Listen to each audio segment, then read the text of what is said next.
Ever face challenges when trying to grow herbs indoors? You're not alone. Many grapple with issues like insufficient light, overwatering, or a lack of humidity. These common hurdles can turn a green thumb gray, but don't worry, we've got the perfect solution for you. Growing herbs indoors is not as difficult as it seems if you follow these simple steps. Firstly, choosing the right herbs is crucial. Opt for herbs that are suitable for indoor growth, such as basil, parsley, and chives. These herbs do not require a lot of space and are easy to care for, making them perfect for beginners. The second step is to use high-quality soil. Your herbs need soil that is well-draining and rich in organic matter. A good potting mix is usually a great choice. Next, you need to provide sufficient light.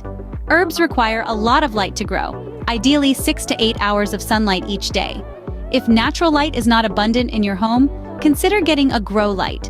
Watering appropriately is also important. Overwatering is a common mistake in indoor gardening. It's better to underwater than overwater, as most herbs prefer slightly dry conditions. Lastly, maintaining the right temperature and humidity is key. Most herbs prefer a temperature between 65 and 75 degrees Fahrenheit, and humidity around 40 to 50%. Follow these steps and you'll have a thriving indoor herb garden in no time. So let's quickly recap what we've learned today. We've navigated the challenges of indoor herb gardening, from selecting the right pots and soil to ensuring your herbs get enough light and water. We've also discussed some handy tips for dealing with common pests and diseases.